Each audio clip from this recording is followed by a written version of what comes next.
Assalamu alaikum, welcome to the Progeny podcast. This week I am joined by brother Zuhair Hussaini.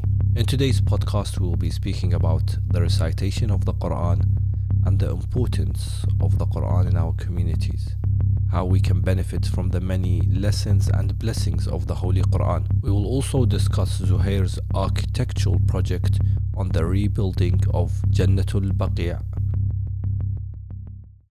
Assalamu alaikum, brother Zuhair. Wa alaikum salam. Thank you for joining us on this special episode of Progeny. I call it special because you've come all the way from New York. Thank you for having me. It's a pleasure. It's a pleasure to have you. Firstly, I'd want to start by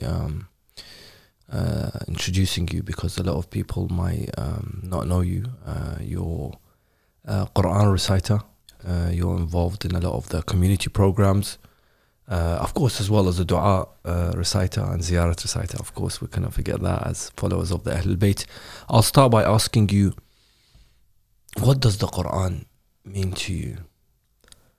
The Quran is a manual for how I am intended to live my life by how God has ordained it. And it's not just something I recite, in the community, but on my own time, it's something that I wish to use as a guide to how I should conduct my life and how the Prophet and Aimma alayhi salam want me to live my life to the best of degrees by how God has ordained it. When did you start reciting the Quran, and do you actually take lessons for tajweed and tartil and the way of recitation? So I was age approximately 11, 12 when I started reciting. I was learning just from a local scholar in the community. Is this in New York? Or? Yes, in New York. But it was just basic recitation and of how to recite the Quran. And I recited at a funeral once and I realized there's potential to recite. And I had an Egyptian mentor, which I would see every few months, and the 1-2 hours I had with him, we'd go over recitation and he'd go over how to recite. And it wasn't until I went to the Quran competition in Iran in 2013 when I developed, I had the opportunity to meet teachers, and I'd stay in touch with them back and forth, and they'd help me. But other than that, I didn't have a proper teacher I could always go back to one-on-one. With recitation of the Quran, generally I feel the pronunciation of letters is very difficult for those not being brought up in an Arab household. That's the most important thing at the start. Obviously, there's other skills that you need to have. But with regards to that general recitation, that's why the world-renowned reciters you'll find are Egyptians. Of course, there's other reciters. Right. You'll have really good reciters probably from the subcontinent, other reciters from Indonesia or these countries. But generally, or even Iran, generally, it's the ones that have been brought up in an Arab environment. So, how difficult or how easy was it with pronunciation of letters? I'm guessing you were brought up in New York as well. Yes. So you're speaking mostly English. Yeah. So the Arabic is not something that you were brought up, not the environment that you had around you. How difficult or easy was that? So I think the best thing about is that you begin at an early age. I myself, my mother tongue isn't Arabic, it's Farsi. And I spend much time listening to see how each letter is recited. And it took a long time to perfect some things which I thought I had perfected, but it wasn't until someone told me this is how it should be done. And I think the best thing I had was because I started at a young age, my tongue and my mind understood how each letter should be recited, and I copied that. So the best way to be able to pronounce the Quran based off its Arabic and at its pure accent or dialect is listening and starting at a young age and listening to the right reciters. I always recommend the Egyptian ones, because especially Khalil Husari, because these are the dawn reciters, the best of the best, and no matter how many decades go by, they're always the default to go by. My favorite is when it comes. I mean, obviously, you mentioned a lot of the Egyptians are the famous ones, the dons. Manshawi obviously is one that stands out with when it comes to recitation. It's very calming. But I wanted to ask you. You know, there's not a lot of people in our communities. I mean, obviously, we both live in the West. I know you're across the pond, but there's not a lot of kids maybe that are 11 or 12 or even their teenage years, 16, 17, so on, that say, I want to become a Quran reciter in our communities. Which leads me to my question, that is, as communities living in the West, as Muslim Shias living in the West, why, and I specifically say Shia, why do we not have this, whereas maybe other schools, I mean, you know, we have the madrasas here. Usually every center will have a Saturday or a Sunday, the weekend, where the kids go to madrasa. I'm sure they teach them Quran. I went to madrasa when I was a kid, you know, we were taught Quran, akhlaq, but I feel that it wasn't something that other schools of thought give enough attention to, the Quran recitation. So to be honest, I'm not sure where things fell apart, because the reason why I say this, because if you look in the East, in the East, the Shia communities in Bahrain, Iraq, they have many Quran circles and there's a lot of engagement. In the West, it's like non-existent. And, you know, for young kids, I think the best thing you could do is have competitions, because this develops an appetite for Quran. The first competition I went to, I was only 5, and the best thing I did was recite Surah Fatiha, and I even struggled with that, but I look forward to next year when, you know, maybe I'll try harder. And for young kids, this develops an appetite and helps, you know, promote Quran. But I think in general, there's no emphasis placed on Quran in the communities, in events. Oftentimes, Quran's a time filler. Let's recite until the audience comes. I was just about to say that. I was going to say, sometimes the Quran is there in the schedule. Two things. The mention, what you mentioned, time, you know, just to fill the time until we get the crowd. So let's do Quran. Or the second one, which is good. That's a good reason for barakah, for blessing. Yeah. But it's still done like, we'll do it for the blessing, but no one's really paying attention to it really. Yeah. Or even when the Quran, I mean, I'm talking about my community, and of course I don't want to generalize. Each community is different, but the time where you listen to Quran most is at a funeral. Yeah. That's usually it. Yeah. Or fill up the time until people come to the main, for the main event, the main lecture or whatever it is. Yeah, that in Quran is not seen as a potential main event. You know, the best way to, I mean, everyone has a responsibility in this. Let's say as an event, you could tell just by like the flyers that are out there how many people are reciting. There's never barely a Quran reciter. You know, from Muharram comes, you know, you have a lot of emphasis on poetry. When Shahr Ramadan comes, Quran is seen as a, you know, we have to bring the Quran because it's Shahr Ramadan, and then dies down, or if it's a wedding or it's a funeral. But I think we just don't take value, or we haven't spent enough time to see what this book means to us. And you know, it's easy, an excuse for someone to say, I don't know Arabic, you know, but it's an obligation upon every Muslim to do their best. You know, there's no expectation where you're gonna understand the grammar and everything, but at least an attempt to make this book relevant in our lives. So and then the other thing which I pay attention to a lot is from our scholar standpoint. My biggest thing is whenever I listen to a speaker, how many verses of the Quran are mentioned in a lecture.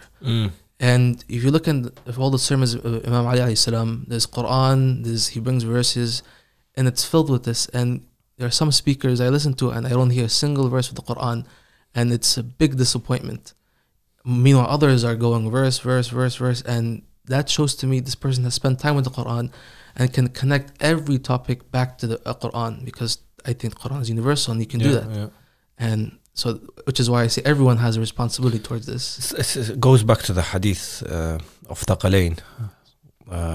إني تاركم فيكم الثقلين. You know, I've left with you two weighty things, two important things, narrated by the Holy Prophet, peace and salutations be upon him and his family. And it's the Quran and the Ahlul Bayt, that if you hold on to them, you'll never be astray. And I feel that sometimes, obviously, again, I don't want to generalize, because recently I have been to a few events where Quran is given more importance, where a reciter, a famous reciter, alhamdulillah, we've got 2 or 3 that I can think of in London that have, alhamdulillah, I feel brought more attention to this important book, the Quran, by giving it some sort of, let's say, give it love in our events. I'm sure you know one of them, Sayyid Jalal Ma'soumi. Yes. I'll give him a shout out. He's alhamdulillah a qari, a reciter, also from Afghanistan. Yes. And he's got a beautiful voice, and I've realized he's now even getting invited to a few centers where he's doing the Quran recitation, the dua recitation, as well as yourself. And if I'm not mistaken, Ummah as well. Yes. And they've given a Quran the platform that it deserves, the recitation of the Quran, just like the lecture and the poetry and so on. We can't, neglect the Quran and make it, just a time filler or just, okay, for barakah. I wanted to ask you, how do you feel about, because I've asked a few people about this and I'm in the middle on this, but I wanted your opinion on Quran recitation at events by people that cannot pronounce or cannot recite or make mistakes in the Quran. Because now there's an issue now. Or sometimes having younger, maybe kids or younger youth recite the Quran before the main event, and just so we're encouraged them to be part of the event, we get them to recite the Quran. But then the I don't want to say the hole we fall in, but what we end up having is someone reciting the Quran wrong. So I'm not talking about the pronunciation, for example. Maybe he's, that's his capability, but the fatha becomes a kasra, the Arabic mistakes. So how do you feel about that? Do you usually encourage? You say it's fine, as long as we're having kids reciting Quran, or should we say no, it has to be recited properly? Because, well, I put you on the spot there. It has to be recited properly, because everything else goes out the window when it's not recited properly. However, it depends on the event. If it's a big event and you need a proper recitation to happen to open the event, I think a professional, someone who knows what they're doing, should recite. However, you have to encourage the youth. Mm-hmm. I remember a time I was reciting on the day of Ashura, Surah Al-Fajr. This is maybe 8-9 years ago, and there must have been at least 2 mistakes in each line. And the scholar next to me was looking at me as if I had destroyed the Quran. Like, it was really bad. And I was like, oh my God. And it was embarrassing. This is a long time ago. But I took that. I was like, I need to master this. And I think, I wasn't shunned away. And we have to encourage youth despite the mistakes they make. I mean, and if they don't get it this time, next time. If we shun them away, this person doesn't know how to recite, and we don't give the platform. Come 5 years, 10 years from now, they won't be coming. There's no place for them.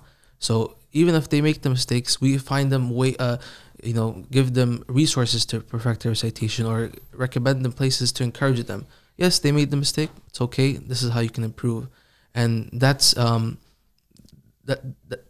that's what how I kind of learned, because there's times I made mistakes and people behind would call out, no, this is recite. It's okay, we make mistakes.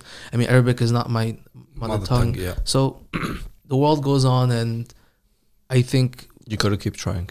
Yeah.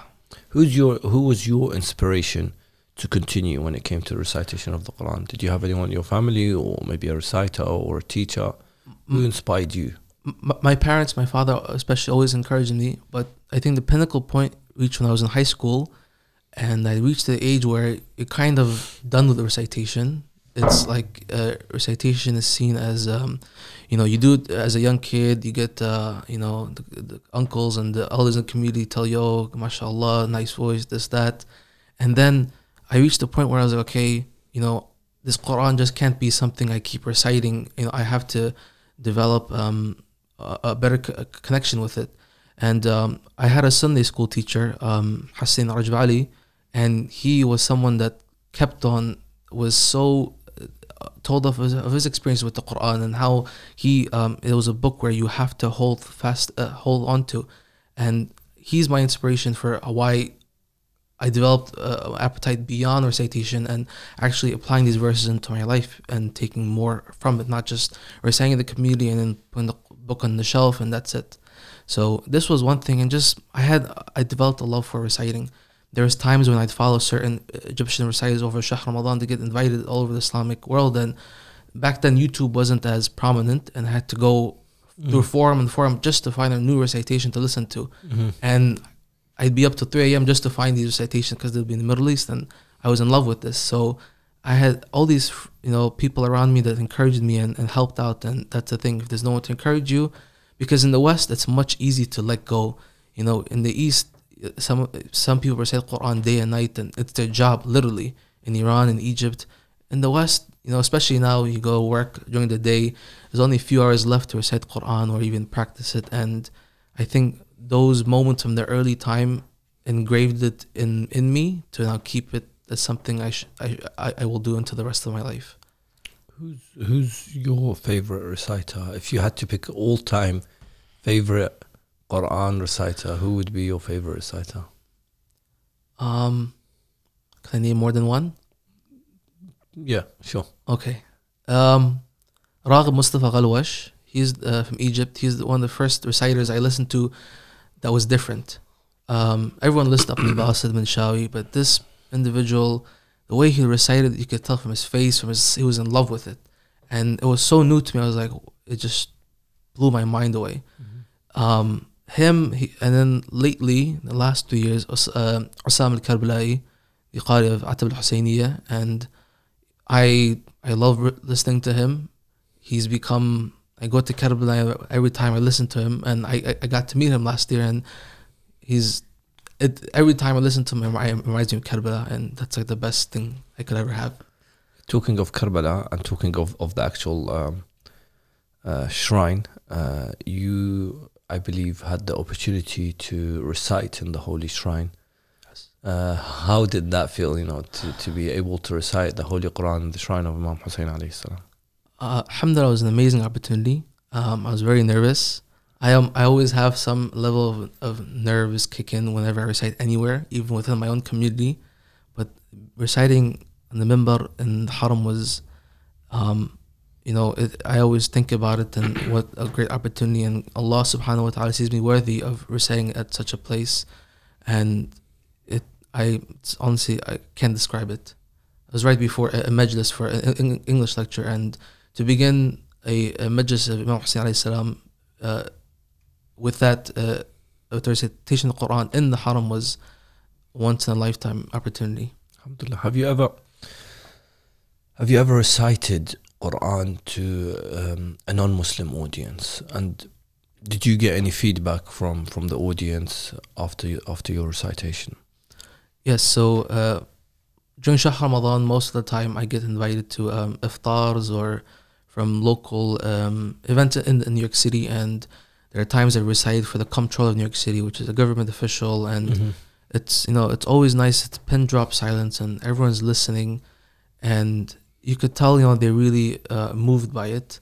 And even though it's a 5-minute recitation, because there's more important things to do in such events, but just having the opportunity to plant the seed for someone to look back on it, and I know afterwards people reach out to me and they want to know more about it, and they ask, and I show them, hey, this is a recitation, this is a Quran, this is things you could refer to, and it's a different experience. When there's times I recite, there's maybe 5% Muslims in the room and 95 is Muslim, and and you could tell there's people from all walks of life listening, and it's a unique blessing that only Allah subhanahu wa ta'ala I could thank him for, and I myself have done nothing for it. MashaAllah. What about memorization, or are you more of a reciter rather than someone that memorizes the Quran? I'm sure because you read a lot, there's some surahs or some verses that you've already memorized. But how about generally with memorizing? So there are passages I memorize, but from a total memorizing the whole Quran, I haven't. And to be honest, it's a big responsibility, because if you memorize it, you have to revise it, and you cannot forget it because it's bad. And I want to memorize certain chapters, but my excuse has always been I need to first learn Arabic properly, Fusha at least, then to memorize and I know what I'm saying. I mean, when I recite, I have over the years I've built a good understanding of the vocabulary and the words, but it requires much more than that. Tafsir maybe. Yeah, and one day, inshallah.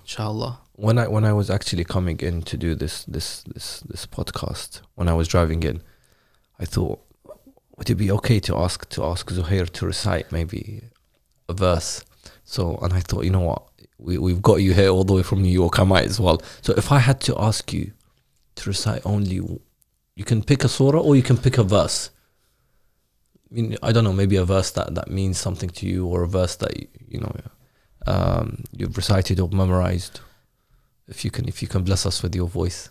Yes, it's a verse from Surah Al Imran. Bismillah. I'm not sure the verse number, but I'll recite it. أعوذ بالله من الشيطان الرجيم. بسم الله الرحمن الرحيم.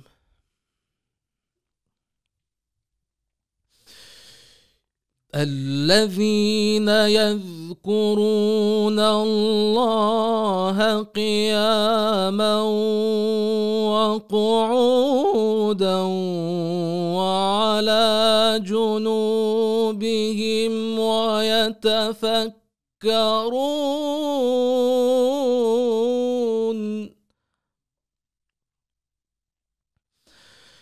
ويتفكرون في خلق السماوات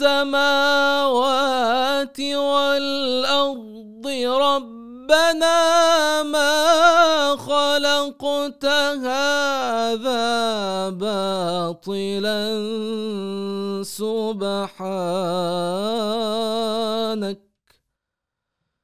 سبحانك فقنا عذاب النار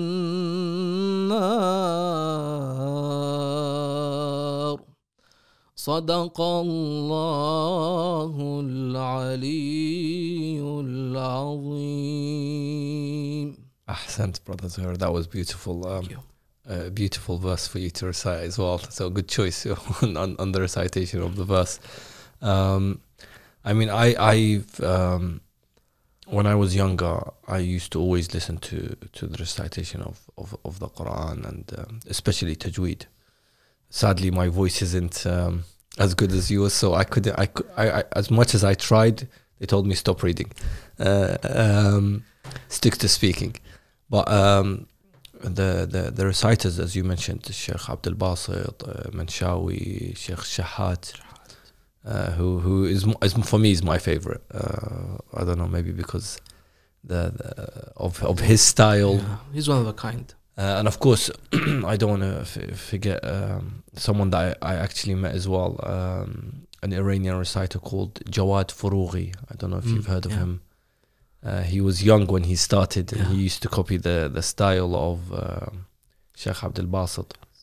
And as I mentioned, I do want to generalize when I spoke about the recitation of the Quran and the importance of the Quran. I'm sure in Iran, there's a lot of importance given to the Quran, a lot of the competitions that happen. Have you been to, you mentioned you've been to one of the competitions in Iran. Was that just to attend? Iran to compete in Iran, and in Malaysia as well. Oh, both countries you went to compete? Yes. MashaAllah. And how was that feeling of actually being able to compete in such a competition where you've got reciters from all around the world? Yeah, when I went to Iran, I knew I wasn't prepared. I knew it just came out of nowhere. It was maybe 3 weeks before the competition was, and I always followed it from a young age because the Egyptian mentor that I had, he had actually competed and became second, long time, 1990s. MashaAllah. So I always knew of the competition, and one day, the opportunity came, and 3 weeks before I was like, yeah, I'll go. Even though I knew I wasn't prepared, and I even had a feeling, oh, I'm gonna make it, but it showed me the world beyond. When you're in New York, in your own community, you don't get to see what's out there. And I went to the competition. I meet all these reciters, all these teachers, and it's for 2 weeks you're riding in the bus, reciting Quran in the hotel, Quran lobby, Quran with each other. It's just a unique experience. And even same goes for Malaysia. In Iran, I ended up become friends with the first place winner, and I kept in touch with him. It was in 2013, and even 3 years ago, I went to his home city in Urumia, which is northwestern Iran, and spent 9 days with him. And he was a instructor at the Cultural Quran Institute in his city, and we'd go back and forth, and he'd teach me new things. And I wouldn't have never had that opportunity had I not kept in contact. And it's just a unique experience where there's Quran being recited everywhere, and you meet all these different people, and it gave me a sense of hope that one day I could do this. Of course, those who end up ranking first, second, these people literally recite Quran for a living. Yep. And it's hard to keep up with that when in the West, you go work 9 to 5, come home, but you try your best. And so alhamdulillah. If someone, I'm sorry I've asked you a lot of questions about this because I also want to move to your Baqee project, but if someone's sitting at home listening to this and he wanted to start maybe reciting Quran, or he feels that he's got a good voice, or maybe he's not getting the opportunity, what advice would you give them for them maybe to before giving up on recitation? Opportunity in the community? Yeah. Or opportunity to even to become a reciter maybe one day. He needs to, or she needs to, first do taqleed. Whatever recitation they're fond of, usually someone finds the recitation they're fond of, imitate them. Imitate the reciter, how they're reciting, and try to match it to the second. This is the best way to, once they think they have it, if they're not getting, unfortunately, if they're not getting the opportunity in the community, use social media as an outlet. Okay, interesting. That as in to recite, and and people 99% of the time, when they hear recitation of the Quran, they love it. They want to hear more of it, and that's the when the opportunity doesn't come from the community, you find your own way to broadcast yourself to the world and give back. Speaking of social media, I came across yourself on social media when it was when I came across this model, because you're also an architect. Correct. So I came across this model of the Baqee cemetery, the rebuilding of the Baqee cemetery, with domes and a mosque and a mausoleum and a shrine, and I thought, wow, this is amazing. I wish that I can live to see that day where we've got a dome and a mausoleum, a shrine, a mosque built where the imams of the Jannatul Baqee are buried. And that's how I came across yourself. Let's talk before we talk about that. Was it your interest to always become an architect when you were, I loved drawing at a young age. I also wanted to become a pilot, commercial airline designer, filmmaking, and I decided with architecture because I saw after consulting people, and it was the one thing that lasts. You design something, you build something, it could last decades, even centuries, and that's the Sadaqa Jariyah. Yes. So when did the whole design for the Baqee start, and what was the inspiration behind that? I can't remember how it came to me. I always wanted to give back. You know, from young, I loved drawing, you know, calligraphy, things related to religion. And I remember when the new darih of Imam Hussein alayhi salam was unveiled, and I made a dua within myself, like I want to do something and give back. You know, the way I see it, Allah subhanahu wa ta'ala created us for a purpose, and everyone has a purpose in this life. And I saw creativity and designing as my one outlet, and I want to do something to benefit the Ahlul Bayt alayhi salam. And I even had a chance to meet the designer because he lives in the US, and it was my dissertation for architecture school. And right before the semester started, I went to my first ziyarah of Iraq in Karbala and Najaf, and I prayed that I get the opportunity, because I had to convince the professors that it's a feasible idea. And it was summer 2015 when I started, and I spent a week trying to convince my professor for my dissertation, and I got the green light, and I started from there. How long did it take you, the whole design? Because you actually built the design, and is it a graphical design as well, or is it just?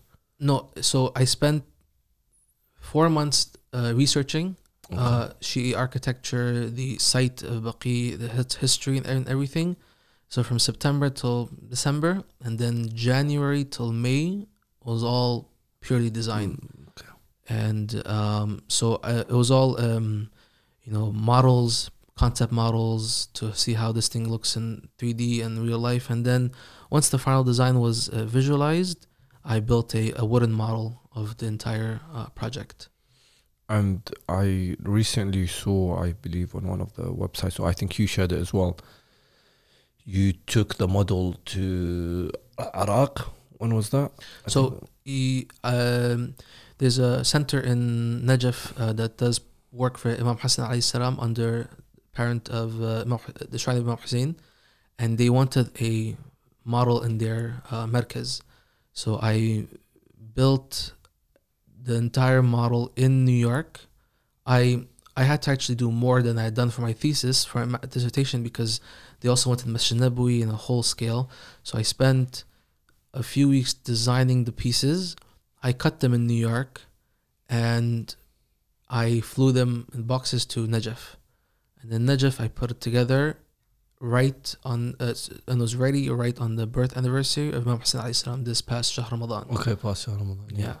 And it was inaugurated by I forgot the name of the Sayyid Ala al-Musawi, the Shia endowment. Yeah, he came, and it was the first unveiling of the model in the Middle East world.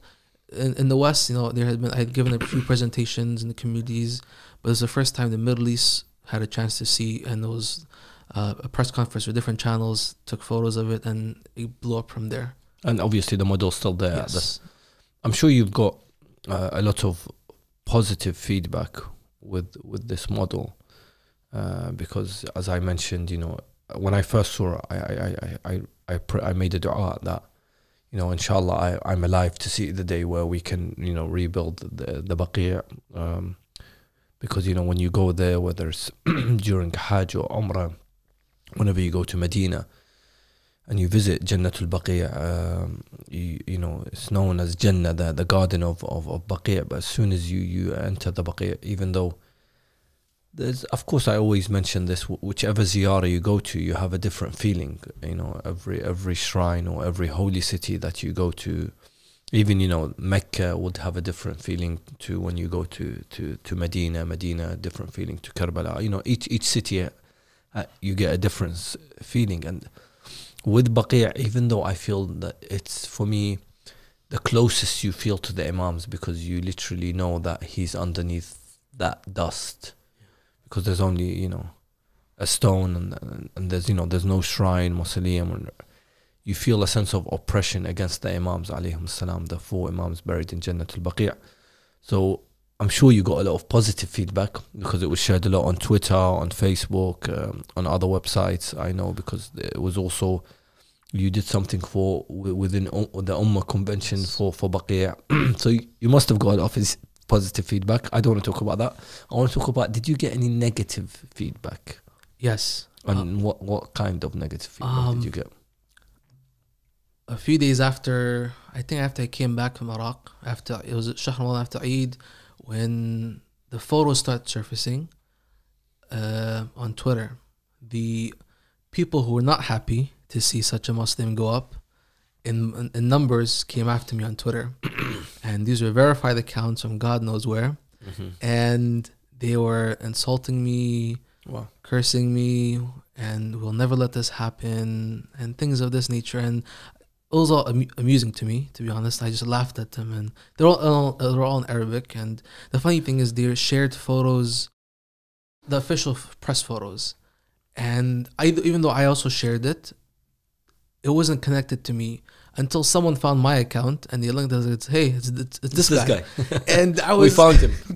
And it's like it's all in Arabic, so I had to translate, to see what this is saying, and it was really funny. And then some other people in English were writing, how this is not allowed, and I'm like, this concept has the whole idea of building mausoleums over graves has been thoroughly researched and is enough discussed, and enough lectures and books on it. Exactly. And I'm not gonna sit here and tell you this and this, like, even in the forget Ja'far, forget Shia, just in the Sunni world, you have so many examples in Al-Qahira, in Cairo, in Baghdad, Abu Hanifa's grave. There's so many examples. So I was like, you know what? It's not. I just laughed at them. It was a form of amusement for me. And but yes, there was definitely negative feedback. Did any construction company, or I don't know, any Shia authority or organization actually come and say, we want to actually buy this design, or we want to actually implement this design one day? What's the process of actually implementing it, or how long it would take? Because obviously it's a nice model to look at and to see, and it's a nice prayer to make that inshallah one day we'll be able to rebuild it. But have you studied, like, for example, if tomorrow they tell you, Zuhair Hussaini, we're going to start building the Baqee', we want your design, we're starting tomorrow, give us a time frame, give us, have you worked, because obviously I'm sure, because you've done it for your thesis, have you done any calculation on how long it would take? What's the manpower? As far as organization, there's an organization in the US called Baqee organization that does propagation of Baqee, and they've endorsed it.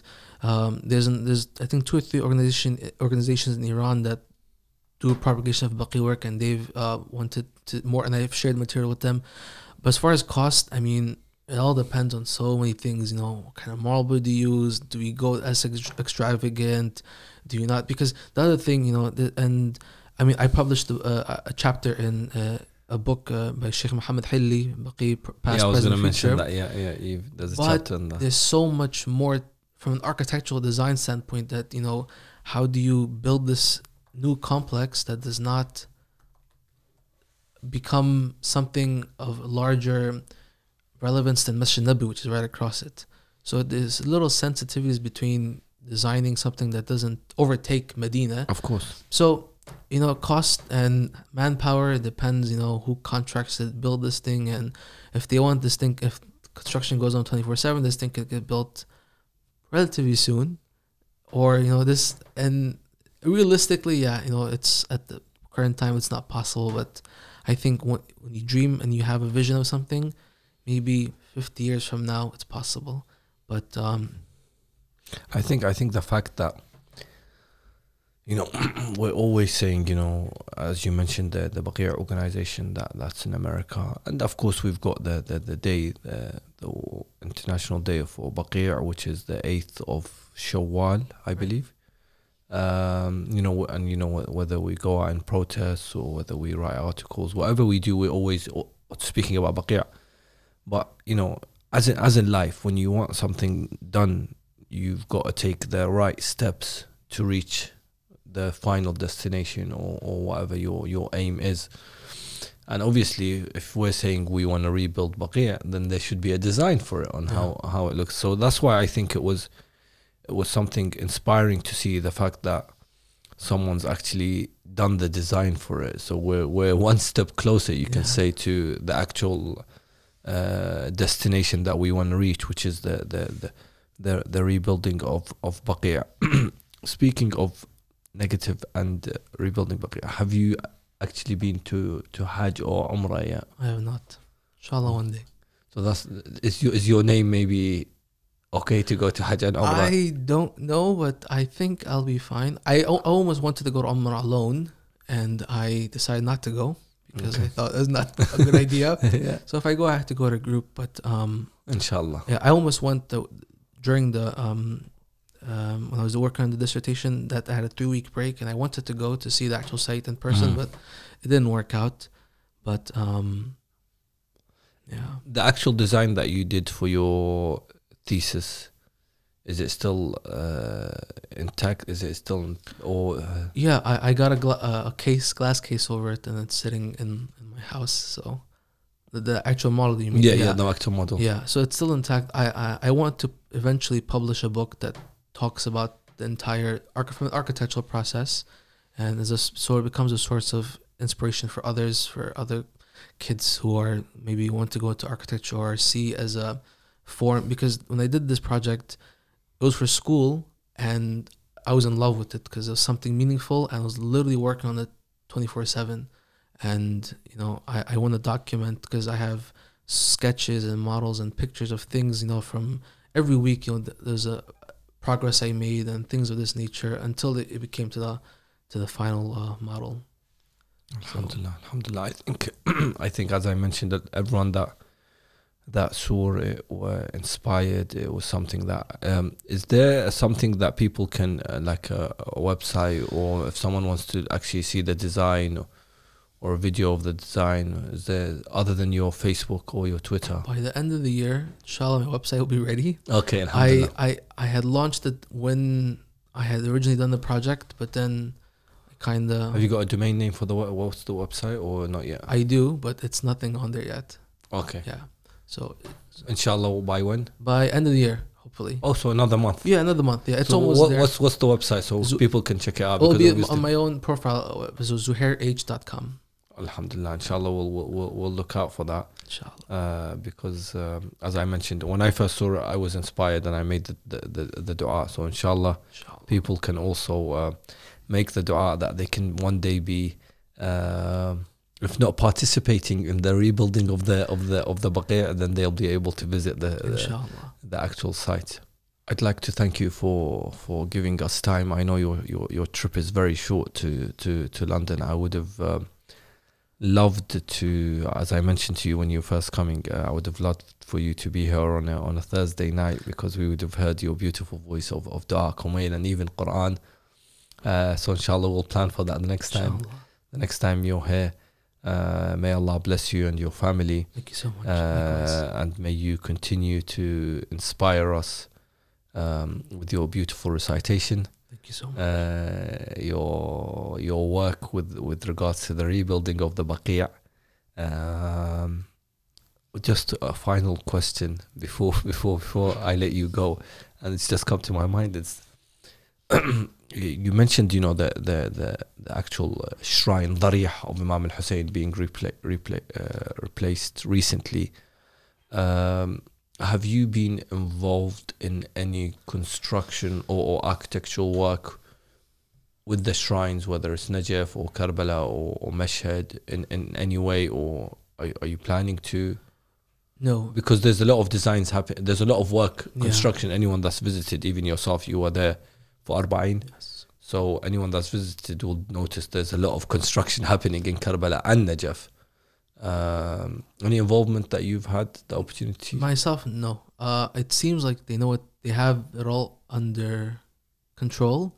From a design standpoint, construction can be better from just what I see from just daily. I mean, when I was in Iraq, but I look forward to the extension of the Muslim of Najaf. That looks to be an amazing project.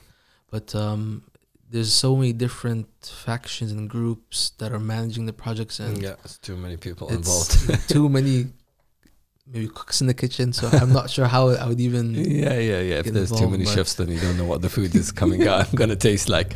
Well, thank you for coming again, brother Zuhair. Thank you so much for having me. And inshallah, we'll hear from you very soon. Thank you. Thank you so much.